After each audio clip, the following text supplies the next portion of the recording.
Hello दोस्तों, नमस्कार। स्वागत है आप सभी का आपके अपने YouTube चैनल माँ वैष्णो टीचिंग क्लासेस में। मैं सुखराम यादव आप सभी का हार्दिक स्वागत करता हूं।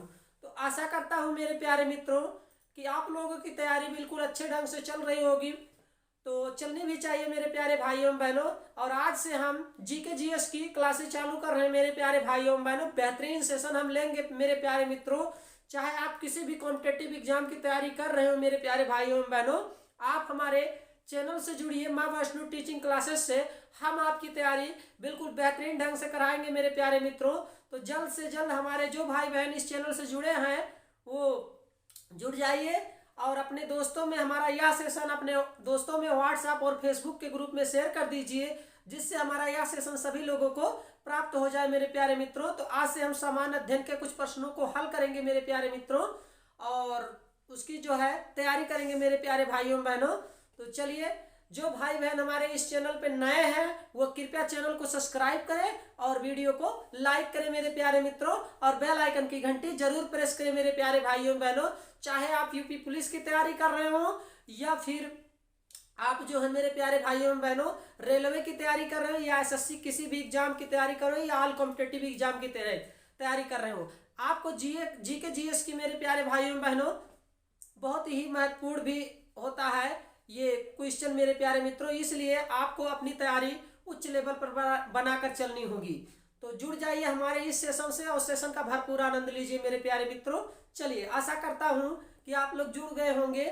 और जो भाई बहन हमारे जुड़ गए हैं, जो नहीं चैनल को सब्सक्राइब किए हैं माँ वैष्णो टीचिंग क्लासेस को ज्वाइन कर लीजिए, सब्सक्राइब बटन दबाइए और बेल आइकन की घंटी जरूर प्रेस करिए मेरे प्यारे मित्रों।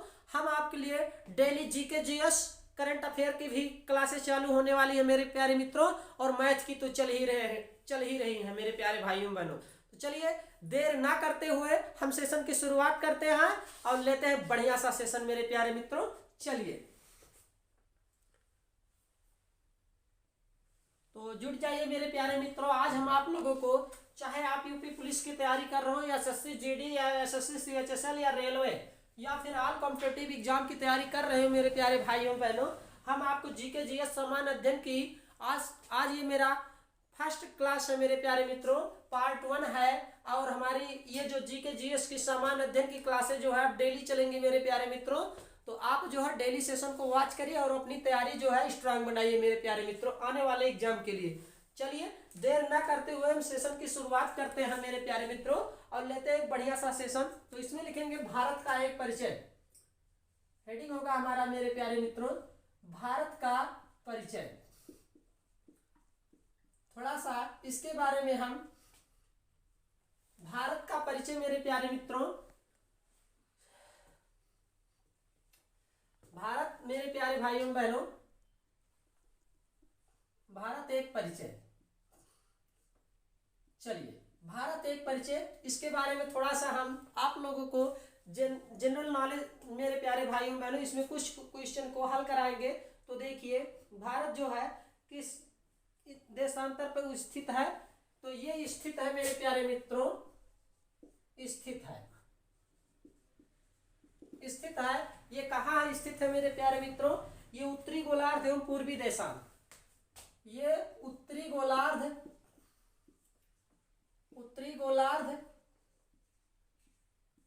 एवं पूर्वी देशांतर,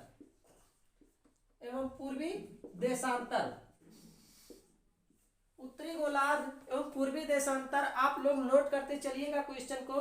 भारत की आकृति कैसी है मेरे प्यारे भाइयों बहनों? तो यहां पर नोट कर लीजिए, भारत की आकृति कैसी है मेरे प्यारे मित्रों? तो आप लोग इसमें नोट करेंगे, भारत की आकृति है चतुष्कोणीय,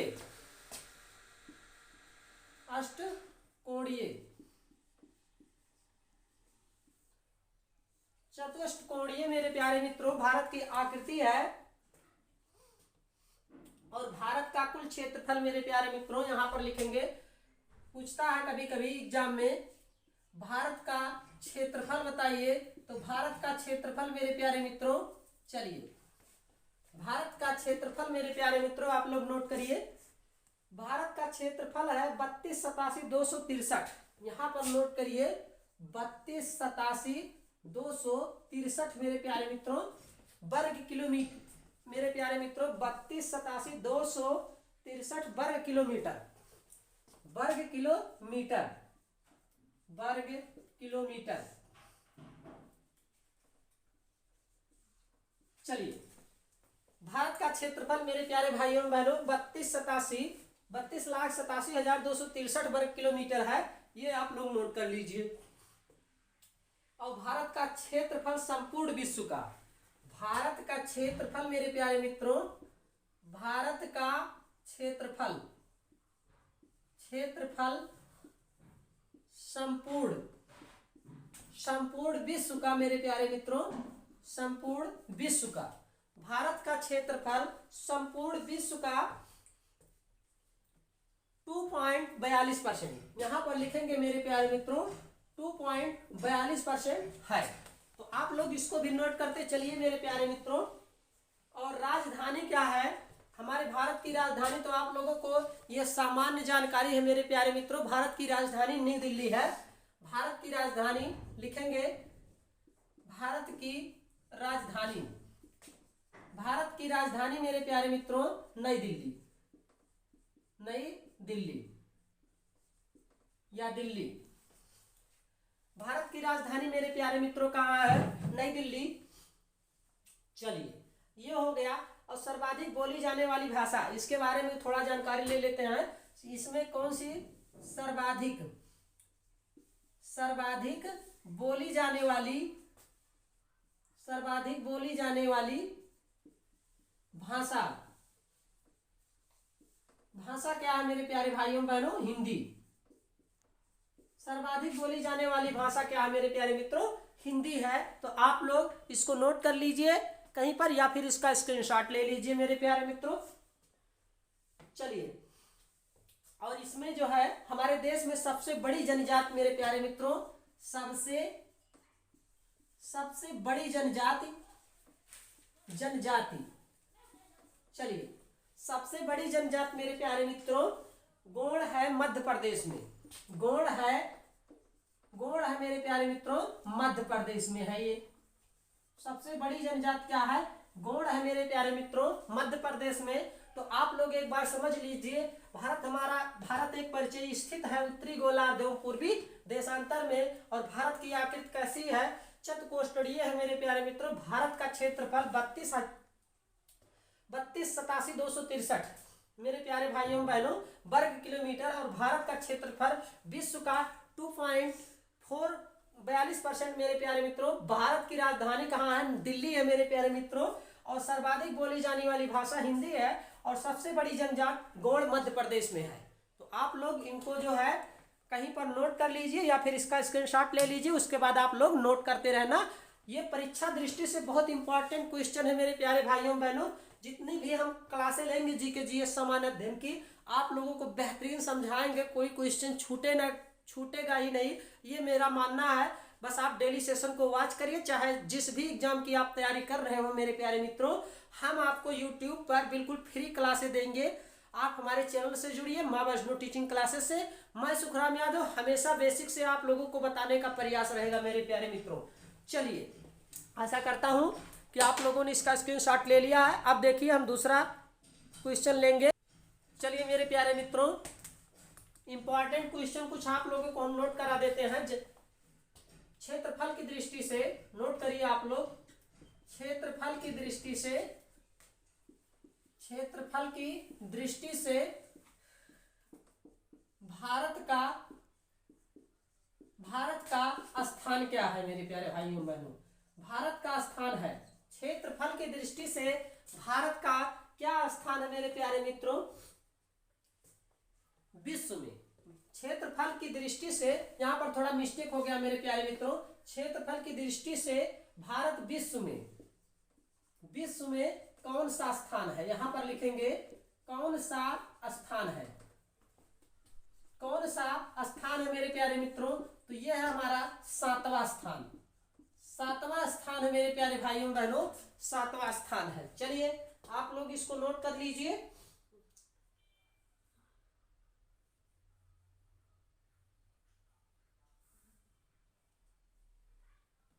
क्षेत्रफल की दृष्टि से भारत विश्व में कौन सा स्थान है मेरे प्यारे भाइयों बहनों?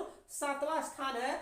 ये क्वेश्चन बहुत इंपॉर्टेंट है मेरे प्यारे मित्रों, बहुत इंपॉर्टेंट है, इसलिए आप लोग इसको जो है इंपॉर्टेंट लगा लीजिएगा। ये बहुत से एग्जाम में पूछा है कई बार। चलिए अब हम चलते हैं दूसरे क्वेश्चन पर मेरे प्यारे मित्रों। अक्षांशीय विस्तार एक पूछता है, अक्षांशीय विस्तार, अक्षांशीय विस्तार मेरे प्यारे भाइयों बहनों, अक्षांशीय विस्तार। तो आप लोग अक्षांशीय विस्तार देखिए, यहाँ पर सॉरी मेरे प्यारे मित्रों, यहाँ पर बड़ा सा रहेगा अक्षांशीय विस्तार। तो अक्षांशीय विस्तार क्या है? भारत का 8 अंश 4 मिनट, यहाँ पर लिखेंगे मेरे प्यारे मित्रों 8 अंश 4 मिनट। अक्षांशीय विस्तार है 8 अंश 4 मिनट और 37 अंश 6 मिनट, 37 अंश 6 मिनट, 37 अंश 6 मिनट मेरे प्यारे मित्रों। आप लोग नोट कर लीजिए, ये होगा उत्तरी अक्षांश, ये होगा उत्तरी अक्षांश, ये होगा उत्तरी अक्षांश। चलिए ये क्वेश्चन मेरे प्यारे भाइयों बहनों यूपीपीसीएस में कई बार पूछा गया है और एसएससी के भी एग्जाम में ये क्वेश्चन पूछा गया है, इसलिए आप इसको भी इंपॉर्टेंट लगा लीजिएगा। और देशांतरीय विस्तार क्या होता है? इसका देशांतरीय विस्तार क्या है? देशांतरीय विस्तार मेरे प्यारे मित्रों कितना है? तो देखिए 8 अंश 4 मिनट, 37 अंश 6 मिनट उत्तरी अक्षांश हो गया मेरे प्यारे मित्रों। अब ये हो गया 68 अंश 7 मिनट, यहाँ पर लिखेंगे 68 अंश 7 मिनट, 68 अंश 7 मिनट मेरे प्यारे भाइयों बहनों। आप लोग इसको नोट कर लीजिए, 68 अंश 7 मिनट और 97 अंश मेरे प्यारे भाइयों बहनों, यहाँ पर नोट करिए 25 मिनट पूर्वी देशांतर, 25 मिनट पूर्वी देशांतर,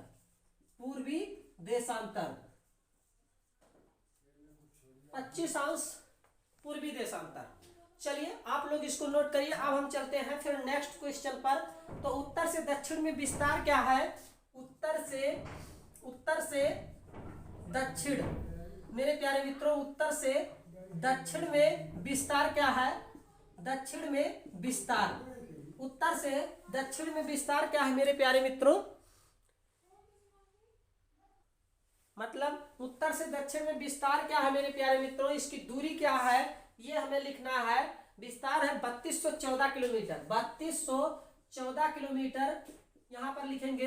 ये भी कई बार एग्जाम में पूछा गया मेरे प्यारे मित्रों। अब चलिए नेक्स्ट क्वेश्चन पर और लिखेंगे पूरब से पश्चिम में विस्तार, पूरब से यहाँ पर लिखेंगे पूरब से पश्चिम में विस्तार, पश्चिम में विस्तार, पूरब से पश्चिम में विस्तार मेरे प्यारे मित्रों। कह रहा पूरब से पश्चिम की दूरी कितनी है? तो 2933 किलोमीटर, 2933 किलोमीटर मेरे प्यारे मित्रों। चलिए तो ये क्वेश्चन मेरे प्यारे भाइयों बहनों बहुत इंपॉर्टेंट क्वेश्चन है, आप लोग इसको नोट कर लीजिए। ये कई बार एग्जाम में पूछा गया है, इंपॉर्टेंट यहाँ पर लगा भी दे रहे हैं। आप लोग कहीं नोट बनाइए, जीके जीएस की जितनी भी क्लासें लेंगे हम एक क्वेश्चन भी नहीं छोड़ेंगे जो परीक्षा की दृष्टि से इंपॉर्टेंट होगी मेरे प्यारे मित्रों। बस आप लोग सेशन को वॉच करिए और अपनी तैयारी जो है उच्च लेवल पर बनाइए। चलिए आशा करता हूं कि आप लोगों ने इसका स्क्रीनशॉट ले लिया, अगर नहीं लिया तो ले लीजिए। उसके बाद हम चलते हैं नेक्स्ट क्वेश्चन पर। चलिए इसको मिटा दिए मेरे प्यारे मित्रों। अब हम चलते हैं नेक्स्ट क्वेश्चन पर।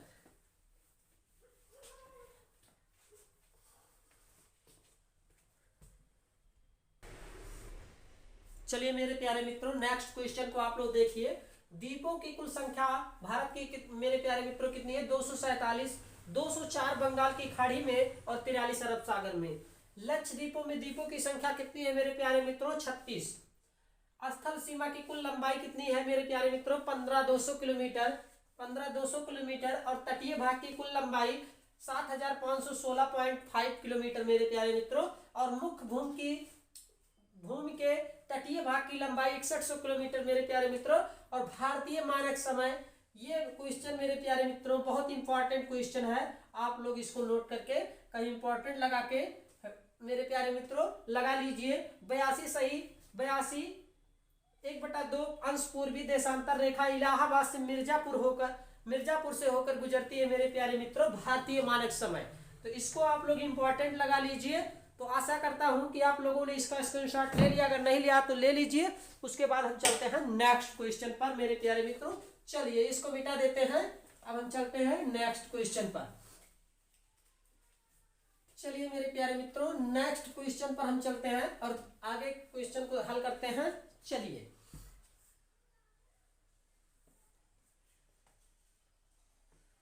तो ये जो है मेरे प्यारे मित्रों 82 सही, यहाँ पर लिखेंगे 82 सही 1/2 अंश जो है, इसको जो है मेरे प्यारे मित्रों भारतीय मानक समय जो हमने आप लोगों को बताया है, पूर्वी देशांतर रेखा गुजरती है। यहाँ पर लिखेंगे पूर्वी देशांतर रेखा गुजरती है।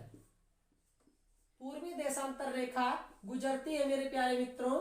चलिए पूर्वी देशांतर रेखा गुजरती है 5 राज्यों से। कितने राज्यों से गुजरती है मेरे प्यारे मित्रों?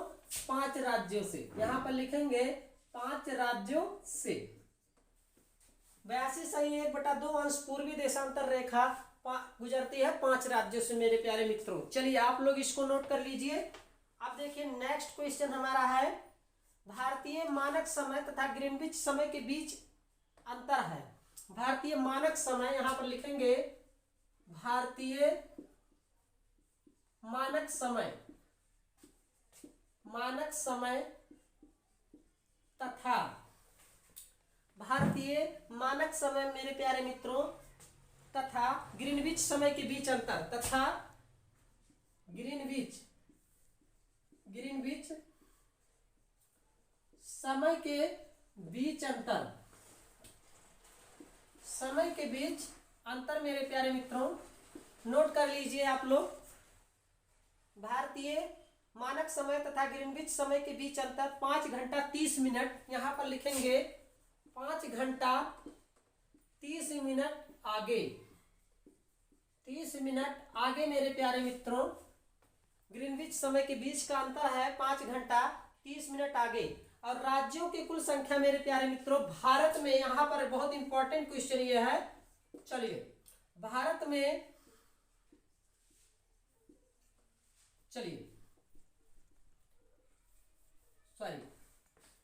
एक क्वेश्चन नोट कर लीजिए आप लोग।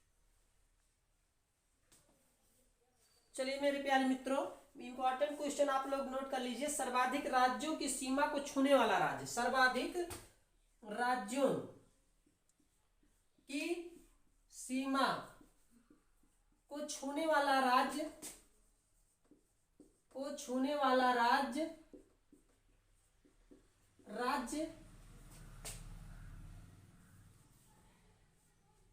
मेरे प्यारे मित्रों कौन सा है? उत्तर प्रदेश। उत्तर प्रदेश मेरे प्यारे मित्रों ये सर्वाधिक राज्यों की सीमा से छूने वाला राज्य है। इसको आप लोग इंपॉर्टेंट लगा के नोट कर लीजिए। उत्तर प्रदेश 8 राज्यों की सीमा को छूता है। ये 8 राज्यों की सीमा को छूता है, ये 8 राज्यों के। चलिए आशा करता हूं कि आप लोगों ने इसको नोट कर लिया होगा। एक क्वेश्चन और नोट कर लीजिए। समुद्र तट से लगे राज्यों की संख्या नोट कर लीजिए। समुद्र तट से लगे राज्यों की संख्या, समुद्र तट से लगे राज्यों की संख्या मेरे प्यारे मित्रों कितनी है? तो 9 है। समुद्र तट से राज्यों की संख्या, समुद्र तट से लगे राज्यों की संख्या मेरे प्यारे मित्रों कितनी है? 9 है। और हिमालय को छूने वाले राज्यों की संख्या कितनी है? यहां पर लिखेंगे हिमालय, हिमालय को छूने वाले राज्यों की संख्या, हिमालय को छूने वाले राज्यों की संख्या मेरे प्यारे मित्रों कितनी है? 10। तो आप लोग ये जितना भी हमने बताया है मेरे प्यारे मित्रों नीचे, ये क्वेश्चन इंपॉर्टेंट है, कई बार एग्जाम में पूछा गया है, इसलिए आप सब इसको नोट कर लीजिए। और ये जो हमने बताया है ये भी इंपॉर्टेंट है मेरे प्यारे मित्रों। तो आप लोग इंपॉर्टेंट लगा के इसको नोट कर लीजिए। अब हम चलते हैं नेक्स्ट क्वेश्चन पे, आगे बढ़ते हैं मेरे प्यारे। चलिए मेरे प्यारे मित्रों, ध्यान से आप लोग इस क्वेश्चन को देखिए। और ये बहुत इंपॉर्टेंट क्वेश्चन हमने लिखा है यहाँ पर। भारत की प्रादेशिक जल सीमा 12 समुद्री मील है मेरे प्यारे मित्रों। एक समुद्री मील बराबर होता है 1.852 किलोमीटर मेरे प्यारे मित्रों। तो चलिए आप लोग ये क्वेश्चन ध्यान से देखिए। भारत के मध्य से गुजरने वाली रेखा कर्क रेखा, ये बहुत इंपॉर्टेंट क्वेश्चन है मेरे प्यारे मित्रों। ये कई एग्जाम में पूछा गया है कई बार, इसलिए आप लोग इसको इंपॉर्टेंट लगा लीजिए। और कर्क रेखा गुजरती है मेरे प्यारे मित्रों, ये भी बहुत इंपॉर्टेंट क्वेश्चन है। ऑल कॉम्पिटिटिव एग्जाम में पूछा जाता है। हो सकता है आपको यूपी पुलिस में भी ये पूछने मिल जाए क्वेश्चन मेरे प्यारे मित्रों। 8 राज्यों से होकर गुजरती है कर्क रेखा, इसलिए आप लोग इसको भी इंपॉर्टेंट लगा लीजिएगा। 8 राज्य वो कौन कौन से हैं? गुजरात, राजस्थान, मध्य प्रदेश, छत्तीसगढ़, झारखंड, पश्चिम बंगाल, त्रिपुरा एवं मिजोरम। ये 8 राज्य हैं जहां से कर्क रेखा गुजरती है मेरे प्यारे मित्रों। ये क्वेश्चन भी बहुत बार पूछा गया है, ये भी इंपॉर्टेंट है। सर्वाधिक नगरीकृत राज्य कौन सा है मेरे प्यारे मित्रों? तो बहुत सबसे अधिक नगरों वाला राज्य गोवा है मेरे प्यारे मित्रों। ये है सर्वाधिक नगरीकृत राज्य। और न्यूनतम नगरीकृत राज्य मेरे प्यारे मित्रों हिमाचल प्रदेश है, सबसे कम नगरों वाला राज्य है। तो मेरे प्यारे मित्रों एक क्वेश्चन इसमें करंट का भी मान लीजिए आ जाएगा कि सबसे पहले हर घर नल जल पहुंचाने वाला राज्य कौन सा है? तो ये है गोवा मेरे प्यारे मित्रों। हर घर जल सबसे पहले पहुंचाने वाला राज्य है गोवा। ये आपको करंट में पूछा जा सकता है मेरे प्यारे मित्रों, इसलिए आप लोग जो है इसको नोट कर लीजिए। तो आप लोगों को हमारा यह सेशन कैसा लग रहा है मेरे प्यारे मित्रों? वीडियो के कमेंट बॉक्स में आप लिख के जरूर बताइएगा। और अगर आपको हमारा वीडियो अच्छा लग रहा है मेरे प्यारे मित्रों तो वीडियो को एक लाइक जरूर करिएगा, इससे हम मोटिवेट होते हैं और आपके लिए और अच्छे से अच्छे सेशन लाने की पूरी कोशिश करेंगे मेरे प्यारे मित्रों। बस आप जो है माँ वैष्णो टीचिंग क्लासेस को ज्वाइन करिए, हम आपकी तैयारी एकदम उच्च लेवल से कराएंगे मेरे प्यारे भाइयों बहनों। कहीं पे आपको कोई पेड कोर्स देने की जरूरत नहीं है। जितने भी सब्जेक्ट हम जल्द से जल्द कर लेंगे मेरे प्यारे मित्रों। आप माँ वैष्णो टीचिंग क्लासेस से जुड़िए और बेल आइकन की घंटी जरूर प्रेस करिए मेरे प्यारे मित्रों। अगर किसी क्वेश्चन में आपको कंफ्यूजन लगता है तो आप कमेंट बॉक्स में लिख दीजिए, हम आपके कमेंट का जवाब जरूर देंगे। और आशा करता हूं कि मेरे प्यारे मित्रों आप लोगों की तैयारी एकदम धुआंधार से चल रही होगी और चलनी भी चाहिए मेरे प्यारे मित्रों। एकदम अपनी तैयारी स्ट्रांग बना के रखिए, क्योंकि न्यू ईयर में बहुत सी वैकेंसी आने वाली है और इसमें आपको जो है मेरे प्यारे भाइयों बहनों सक्सेस एग्जाम को क्रैक करना है। चाहे आप कोई भी एग्जाम की तैयारी कर रहे हो, एक लक्ष्य बना के चलिए मेरे प्यारे मित्रों। चलिए आशा करता हूं कि आप लोगों ने इसका स्क्रीनशॉट ले लिया है। अब हम चलते हैं नेक्स्ट क्वेश्चन पर और इसको हम मिटा देते हैं मेरे प्यारे भाइयों बहनों। चलिए इसको मिटा दिए। अब हम चलते हैं नेक्स्ट क्वेश्चन पर। इंपॉर्टेंट क्वेश्चन को कुछ उठाएंगे मेरे प्यारे मित्रों आप लोग। चलिए एक क्वेश्चन है ये मेरे प्यारे मित्रों, बहुत इंपॉर्टेंट, कई बार पूछा गया है एग्जाम में। चलिए इस क्वेश्चन को देखिए आप लोग। कई बार ये यूपी पीसीएस और यूपी पुलिस और ये कई एग्जाम में पूछा गया है, एसएससी में भी पूछा गया है। सर्वाधिक, यहां पर लिखिए सर्वाधिक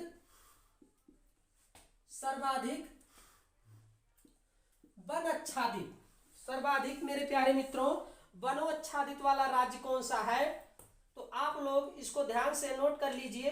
सर्वाधिक वनाच्छादित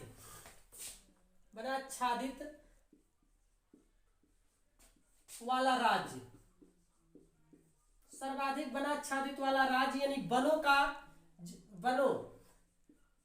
मतलब जंगल। सर्वाधिक जंगलों वाला राज्य कौन सा है मेरे प्यारे मित्रों? ये मध्य प्रदेश में सबसे अधिक वन पाया जाता है मेरे प्यारे भाइयों बहनों। तो इस क्वेश्चन को आप इंपॉर्टेंट लगा लीजिएगा। सर्वाधिक वन आच्छादित वाला राज्य है वनों का जंगल मेरे प्यारे मित्रों। वन मतलब जंगल, ये तो आप लोग जानते ही हैं, मध्य प्रदेश जंगलों वाला राज्य है मध्य प्रदेश मेरे प्यारे भाइयों बहनों। इसको आप लोग इंपॉर्टेंट लगा लीजिएगा। और सबसे अगर कम पूछेगा मेरे प्यारे मित्रों न्यूनतम, यहीं पर अगर सर्वाधिक न्यूनतम, यहां पर नोट कर लीजिए सर्वाधिक न्यूनतम वाला राज्य, सर्वाधिक न्यूनतम वनों वाला राज्य, सर्वाधिक न्यूनतम वनों वाला राज्य अगर मेरे प्यारे भाइयों बहनों पूछ रहा है सर्वाधिक न्यूनतम वनों वाला राज्य, तो यहाँ पर आप लिखेंगे मेरे प्यारे मित्रों हरियाणा। हरियाणा, हरियाणा जो है सबसे न्यूनतम मेरे प्यारे मित्रों वनों वाला राज्य है, सबसे कम वनों वाला राज्य हरियाणा है। तो ये आप लोग जो है नोट कर लीजिएगा। चलिए, और अगर पूछ रहा है सबसे प्राचीन पर्वत कौन सा है मेरे प्यारे मित्रों, सबसे प्राचीन पर्वत, सबसे प्राचीन पर्वत मेरे प्यारे मित्रों अगर पूछ रहा है एग्जाम में सबसे प्राचीन पर्वत का नाम बताइए, तो आप लिखेंगे अरावली राजस्थान। अरावली राजस्थान मेरे प्यारे मित्रों, आप लिखेंगे अरावली राजस्थान। सर्वाधिक प्राचीन पर्वत मेरे प्यारे मित्रों अरावली राजस्थान, और सबसे नवीन पर्वत मेरे प्यारे मित्रों हिमालय। सबसे नवीन पर्वत क्या है, हिमालय। सबसे नवीन पर्वत मेरे प्यारे भाइयों बहनों कौन है, हिमालय। तो आप लोग इसको भी नोट कर लीजिए। सबसे नवीन पर्वत मेरे प्यारे मित्रों हिमालय वलित पर्वत, जिसको बोलते हैं हिमालय वलित पर्वत। ये कहाँ है, हिमालय पे वलित पर्वत मेरे प्यारे मित्रों। चलिए नोट करते चलिए आप लोग इस क्वेश्चन को। और भारत का सर्वाधिक पूर्वी भाग मेरे प्यारे मित्रों, भारत का यहां पर लिखेंगे भारत का सर्वाधिक पूर्वी भाग, सर्वाधिक पूर्वी भाग मेरे प्यारे मित्रों। चलिए, भारत का सर्वाधिक पूर्वी भाग मेरे प्यारे मित्रों अरुणाचल प्रदेश, पुराना नाम नेफा। अरुणाचल प्रदेश मेरे प्यारे मित्रों पुराना नाम क्या है इसका, नेफा है। तो आप लोग इसको नोट कर लीजिए, इसका पुराना नाम क्या है, नेफा है। पुराना नाम इसका मेरे प्यारे मित्रों नेफा है। चलिए, आशा करता हूं कि आप लोग इसका स्क्रीनशॉट ले लिया, अगर नहीं लिए तो ले लीजिए। उसके बाद हम चलते हैं नेक्स्ट क्वेश्चन पर। चलिए मेरे प्यारे मित्रों, बने रहिए आप हमारे इस सेशन में।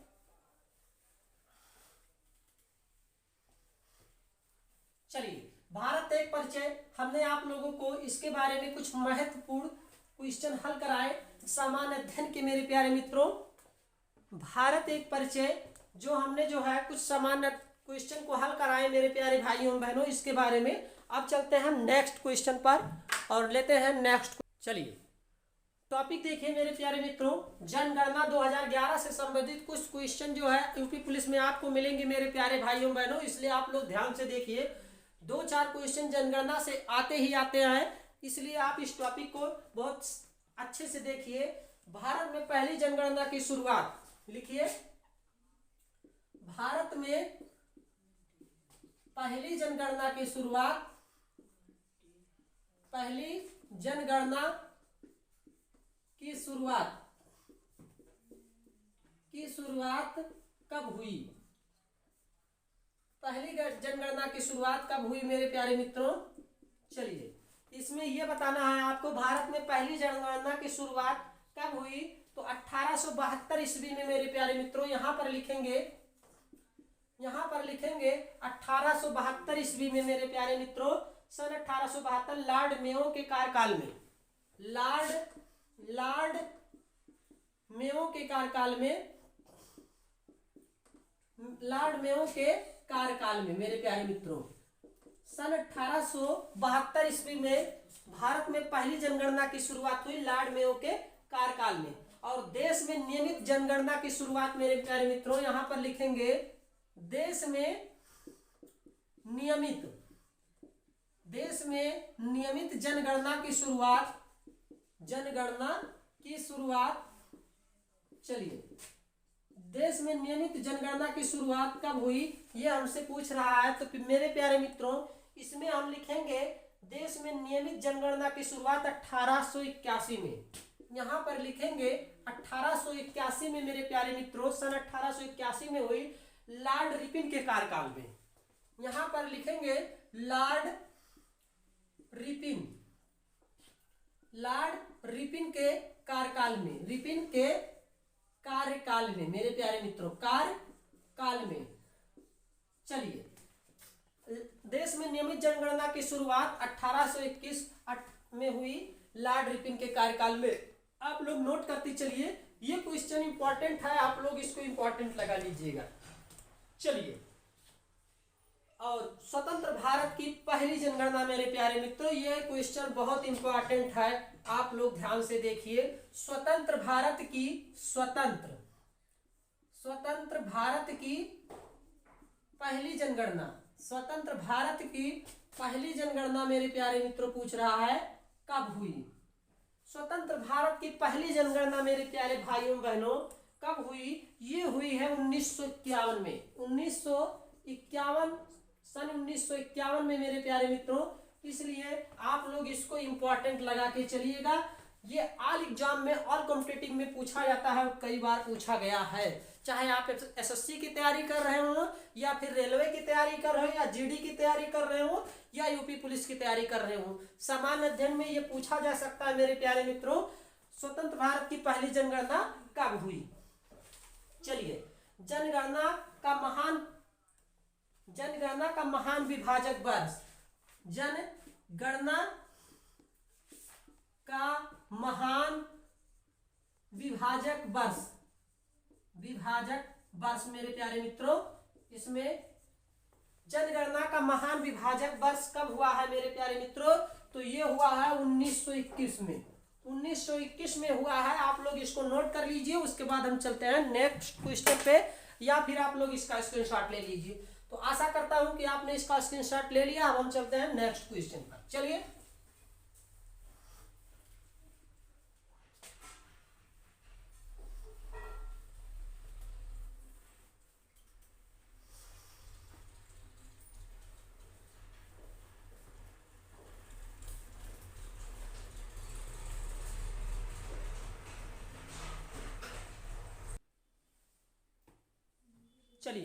नेक्स्ट क्वेश्चन आप लोग ध्यान से देखिए मेरे प्यारे मित्रों। जनगणना 2011 से संबंधित है, तो आप लोग इसको ध्यान से देखिए। जनगणना से संबंधित अनुच्छेद किसमें है? अनुच्छेद 246 में है मेरे प्यारे मित्रों, संविधान के। तो जनगणना का विषय क्या है? 7वीं अनुसूची के संघ सूची में है ये जनगणना का विषय मेरे प्यारे मित्रों। जनगणना की अवधि क्या है ये पूछ सकता है आप लोगों से, इसलिए आप लोग इसको ध्यान से नोट करते रहे, दिमाग में रखिए। प्रत्येक 10 वर्ष पे होता है मेरे प्यारे मित्रों जनगणना की अवधि। जनसंख्या का अध्ययन डेमोग्राफी जनगणना द्वारा होता है मेरे प्यारे मित्रों। 2011 जनगणना का क्रम क्या था मेरे प्यारे भाइयों बहनों? तो देश की 15वीं तथा स्वतंत्र भारत की 7वीं थी। ये आप लोग जो है इंपॉर्टेंट लगा लीजिएगा। ये क्वेश्चन आप लोगों से एग्जाम में पूछ सकता है कि 2011 जनगणना का क्रम देश की 15वीं तथा स्वतंत्र भारत की 7वीं थी। चलिए, आप लोग इसका स्क्रीनशॉट ले लीजिए। उसके बाद हम चलते हैं नेक्स्ट क्वेश्चन पर आप लोगों को। चलिए, आशा करता हूं कि आप लोगों ने स्क्रीनशॉट ले लिया है। अब हम चलते हैं नेक्स्ट क्वेश्चन पर मेरे प्यारे मित्रों। बने रहिए आप हमारे इस सेशन में लास्ट तक।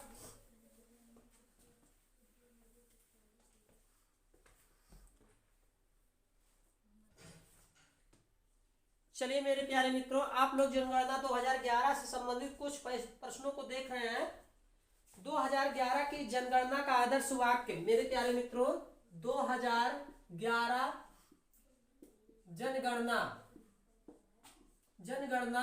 का आदर्श वाक्य क्या था मेरे प्यारे मित्रों? आदर्श वाक्य, इसको आप लोग ध्यान से देखिए। 2011 जनगणना का आदर्श वाक्य मेरे प्यारे भाइयों बहनों, हमारी जनगणना हमारा भविष्य।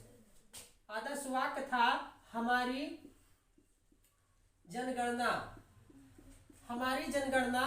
हमारा भविष्य। हमारी जनगणना हमारा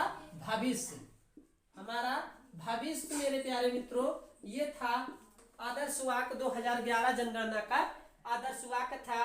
कुल प्रश्न मेरे प्यारे भाइयों बहनों इसमें थे 29। कुल 29 थे मेरे प्यारे मित्रों। चलिए, कुल प्रश्न 29 थे मेरे प्यारे मित्रों। और जनगणना का शुभंकर था, जनगणना का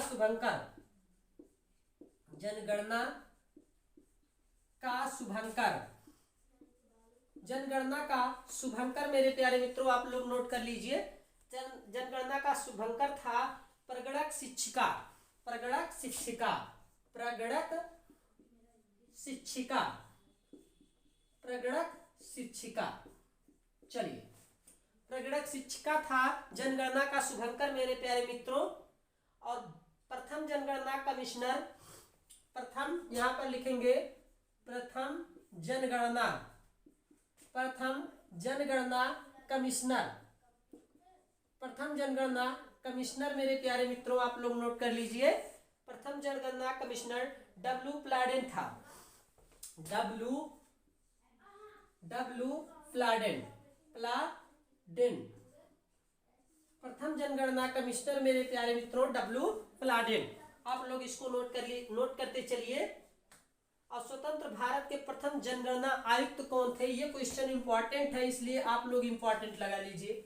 स्वतंत्र भारत, यहां पर लिखेंगे स्वतंत्र भारत, स्वतंत्र भारत मेरे प्यारे मित्रों, स्वतंत्र भारत के प्रथम जनगणना आयुक्त, स्वतंत्र भारत के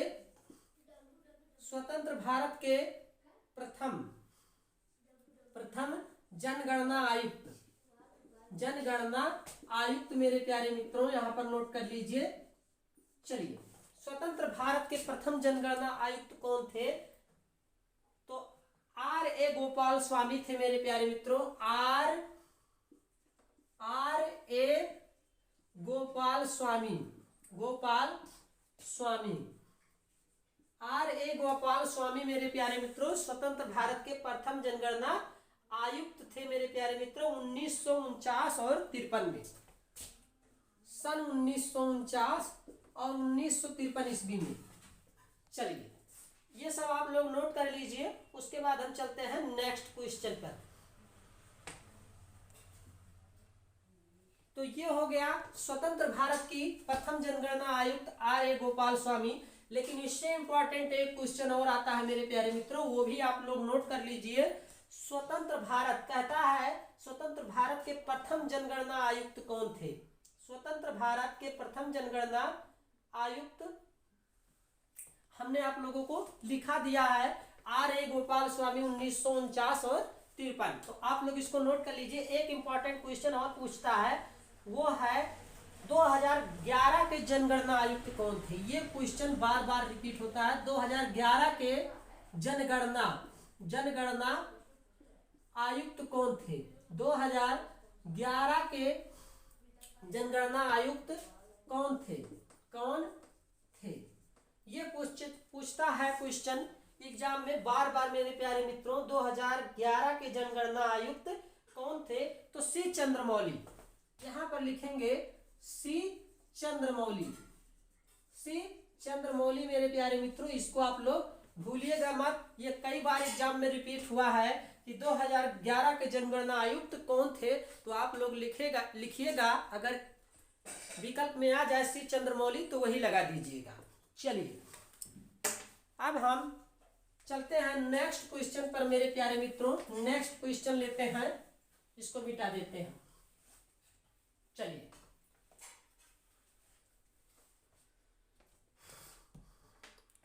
तो बने रहिए आप हमारे इस सेशन में लास्ट तक मेरे प्यारे मित्रों। बिल्कुल धुआंधार सेशन है। और जो भाई बहन हमारे नए हैं उनसे मेरी गुजारिश है कि आप लोग माँ वैष्णो टीचिंग क्लासेस को ज्वाइन करिए। मैं सुखराम यादव आप लोगों को हमेशा बेसिक से बताने का प्रयास रखूंगा। जीके जीएस की आप लोगों को बहुत जल्द ही हम जो है ये सब्जेक्ट कवर करा देंगे मेरे प्यारे मित्रों। तो आप लोग चाहे किसी भी एग्जाम की कॉम्पिटेटिव एग्जाम की तैयारी कर रहे हो, माँ वैष्णो टीचिंग क्लासेस को ज्वाइन करिए और अपनी तैयारी को मजबूत बनाइए मेरे प्यारे मित्रों। बिना किसी पेड कोर्स के आप लोग जो है यही अन्य यूट्यूब चैनल पे जाएंगे तो पेड कोर्स देंगे, उसके बाद अच्छे से प्रिपरेशन भी नहीं कराते हैं मेरे प्यारे मित्रों। बस बहुत कम ही आप लोगों को कराते हैं, इसलिए हम आपको बिल्कुल बेसिक से बताएंगे। और माँ वैष्णो टीचिंग क्लासेस को ज्वाइन करिए मेरे प्यारे भाइयों बहनों। जो भाई बहन हमारे नए हैं वो कृपया चैनल को सब्सक्राइब करें और बेल आइकन की घंटी जरूर प्रेस करें मेरे प्यारे मित्रों। और अगर आपको हमारा वीडियो अच्छा लग रहा है तो आप हमें एक लाइक जरूर करिए मेरे प्यारे मित्रों। चलिए चलते हैं नेक्स्ट क्वेश्चन पर। तो देखिए मेरे प्यारे मित्रों, पहली बार जाति आधारित जनगणना कब हुई, यहां पर लिखिए पहली बार जाति आधारित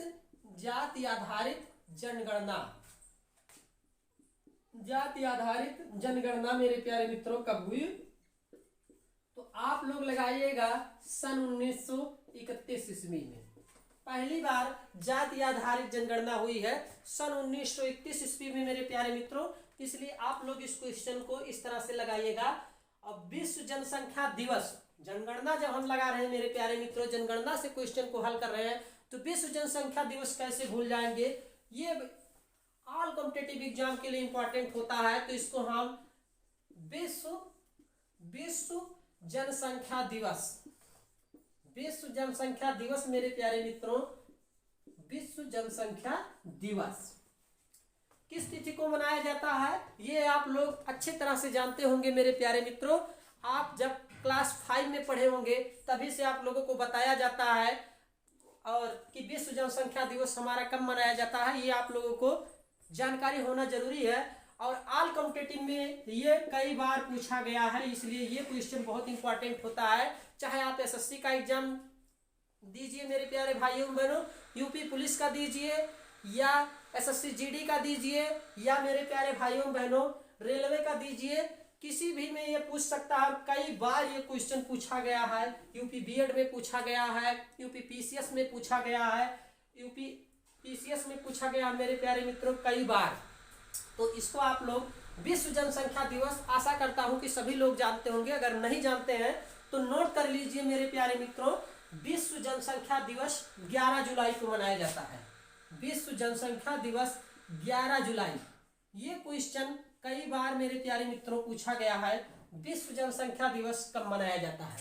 तो 11 जुलाई इस क्वेश्चन का आंसर है मेरे प्यारे मित्रों। आप लोग इसको कहीं हेडिंग बना के नोट कर लीजिए और ये बहुत इंपॉर्टेंट क्वेश्चन है। चलिए इसको मिटाते हैं, अब हम चलते हैं नेक्स्ट क्वेश्चन पर। चलिए मेरे प्यारे मित्रों इसको मिटाते हैं और चलते हैं नेक्स्ट क्वेश्चन पर।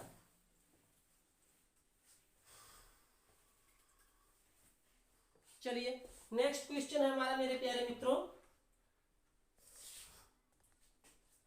कुल जनसंख्या 2011 के हिसाब से मेरे प्यारे मित्रों भारत की थी उस समय कुल जनसंख्या कितनी थी, 121 मेरे प्यारे भाइयों बहनों, 121.08 करोड़।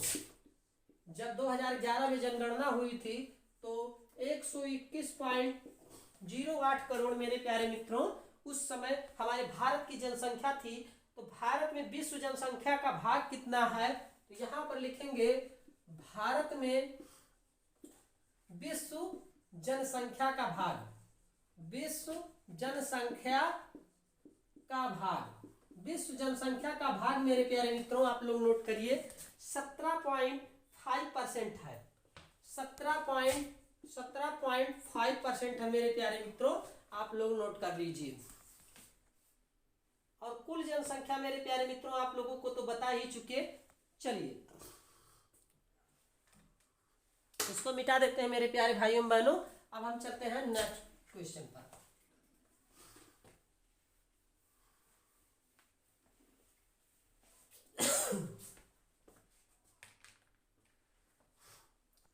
तो आज के लिए मेरे प्यारे मित्रों बस इतना ही, मिलेंगे फिर नेक्स्ट सेशन में। आज का यह हमारा सेशन आप लोगों को कैसा लगा कमेंट बॉक्स में आप हमें जरूर बताइए मेरे प्यारे मित्रों। अगर आप कमेंट करते हैं या लाइक करते हैं मेरे प्यारे मित्रों या चैनल को सब्सक्राइब करते हैं तो हम और अच्छे से मोटिवेट होते हैं और हमें ये मालूम होता है कि हमें अपने विद्यार्थियों को हमारा सेशन कैसा लग रहा है, अच्छा लग रहा है मेरे प्यारे भाइयों बहनों। इससे हमें सकारात्मक ऊर्जा मिलती है। तो आप हमें वीडियो को लाइक करिए और अपनी तैयारी और मजबूत करिए मेरे प्यारे भाइयों बहनों। हम आप लोगों को डेली क्लासें देंगे मेरे प्यारे भाइयों बहनों। मैथ की, जीके जीएस की भी क्लासें आज से चालू हो गई हैं। तो आप माँ वैष्णो टीचिंग क्लासेस से जुड़िए और अपनी कॉम्पिटिटिव एग्जाम की, चाहे किसी भी कॉम्पिटिटिव एग्जाम की तैयारी कर रहे हो तो आप जो है माँ वैष्णो टीचिंग क्लासेस से जुड़ के और बेल आइकन की घंटी जरूर प्रेस करें मेरे प्यारे मित्रों और अपनी तैयारी को स्ट्रांग बनाएं, ये मेरा मानना है। तो मेरे प्यारे मित्रों आज का यह सेशन आप लोगों को कैसा लगा जरूर बताइएगा। हम कल फिर जीके जीएस की क्लासें लेके आएंगे बहुत जल्द मेरे प्यारे भाइयों बहनों, एकदम धुआंधार सेशन लाएंगे। लगेगा कि हाँ हमने जो है जीके जीएस की क्लासें लिया एकदम बेसिक से बताएंगे मेरे प्यारे मित्रों। तो आप अपनी तैयारी और मजबूत बनाइए। मैथ की क्लासें तो चल ही रहे मेरे प्यारे मित्रों, जीके जीएस की भी क्लासें चलने लगी हैं। तो आप लोग हमारे माँ वैष्णो टीचिंग क्लासेस से जुड़िए, और जो भाई बहन हमारे नए हैं वो कृपया चैनल को सब्सक्राइब करें और बेल आइकन की घंटी जरूर प्रेस करें मेरे प्यारे मित्रों। यही मेरी आपसे निवेदन है मेरे प्यारे भाइयों एवं बहनों, और अपने इस भाई को सपोर्ट करिए मेरे प्यारे भाई एवं बहनों। आप हमारे YouTube चैनल से जुड़े और प्लेलिस्ट में हमारा वीडियो पड़ा है, जाके वॉच करिए, अपनी तैयारी जो है और अच्छे और मजबूत ढंग से करिए मेरे प्यारे भाइयों बहनों। निश्चित ही सफलता मिलेगी आप लोगों को 2024 में, अगर आप प्रिपरेशन अपनी जो है अच्छे ढंग से कर रहे हैं एकदम स्ट्रांग से। तो ये मेरा मानना है, आप अपने लक्ष्य की ओर अग्रसर होइए मेरे प्यारे मित्रों, निश्चित ही सफलता मिलेगी। तो आशा करता हूं कि आप लोगों को हमारा सेशन अच्छा लगा है। तो मिलेंगे फिर नेक्स्ट सेशन में मेरे प्यारे मित्रों, तब तक के लिए जय हिंद, जय भारत, वंदे मातरम मेरे प्यारे मित्रों।